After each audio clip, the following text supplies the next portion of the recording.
Inch కూడా కబ్జా చేయలేదు. అలా చేసుంటే తానే దగ్గరుండి కూల్చేసేవాడిని. ఇది నాగార్జున ఎన్ కన్వెన్షన్ కూల్చివేత సందర్భంగా ఇచ్చిన స్టేట్మెంట్. మరి చెరువు భూమి ఆక్రమణకు గురి కాకపోతే హైడ్రా ఎందుకు ఎన్ కన్వెన్షన్ ను కూల్చివేసింది? ఇదే ప్రశ్న అందరినీ ఆలోచింపచేస్తుంది.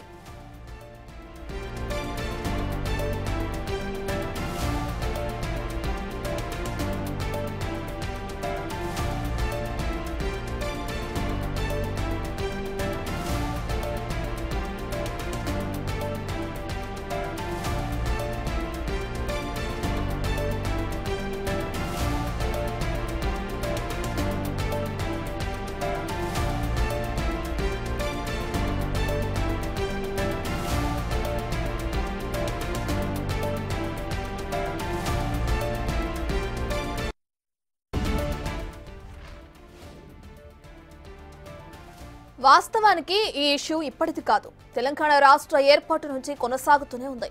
రాష్ట్ర ఏర్పాటు తర్వాత హైదరాబాద్ కేంద్రంగా ఉన్న ఉమ్మడి హైకోర్టు ఎన్ కన్వెన్షన్ పై చర్యలు తీసుకోవాలని ఆదేశించింది. కానీ అప్పటి ప్రభుత్వం ఆ దిశగా చర్యలు మాత్రం తీసుకోలేదు. ఇక ఇది పొలిటికల్. ఇప్పుడు అసలు విషయానికి వద్దాం.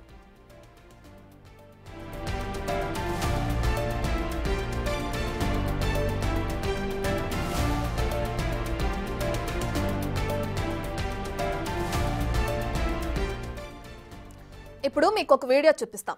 ఆ వీడియో ఒకటికి 2 సార్లు చూశాక మీరే డిసైడ్ అవుతారు.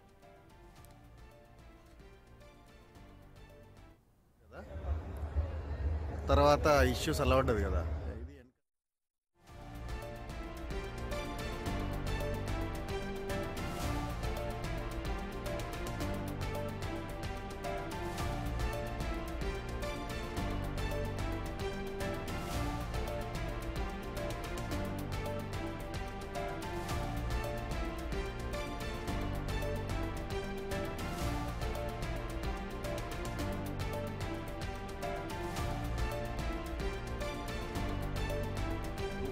అన్నాడు కదా. తర్వాత ఇష్యూస్ అలా ఉండదు కదా. ఇది ఎన్ కన్వెన్షన్. సో మరి ఇది కబ్జా అయిన ల్యాండో మరి గంగల మునిగిన పావురం అయిండో ఏందో కానీ ఇది మన ఎన్ కన్వెన్షన్ వ్యూ అన్నట్టు. ఇది లేకు. మరి ఇది ఏ ప్రకారంగా మనకు కరెక్ట్ ల్యాండో కబ్జా ల్యాండో మీ ఊహకే వదిలేస్తున్నా. 2014 నాగార్జున ఒక కబ్జా కోరు అని అన్నాడు కదా. తర్వాత ఇష్యూస్ అలా ఉండదు కదా. ఇది ఎన్ కన్వెన్షన్. సో మరి ఇది చూసారుగా, ఎన్ కన్వెన్షన్ ప్రహరీ కూడా చెరువు నీళ్లు తాకుతూనే ఉన్నాయి. మరి ఆ గోడ చెరువు వద్దకు వెళ్ళిందా, లేక చెరువే వాల్ వద్దకు వచ్చిందా? అంతేకాదు, చెరువులోని చెత్తను కూడా డంప్ చేస్తున్నారు. ఈ వీడియోలో సరిగ్గా చూస్తే అది కూడా కనిపిస్తుంది. ఇదే క్వశ్చన్ ను నాగార్జునకు సంధించారు కాంగ్రెస్ ఓవర్సీస్ నాయకులు సందీప్.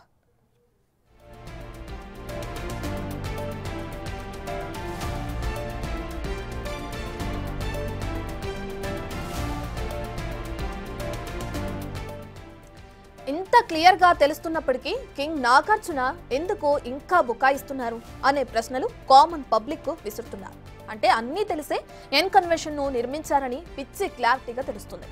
అందుకే హైడ్రా చర్యలు తీసుకుందని ప్రజలు మాట్లాడుకుంటున్నారు.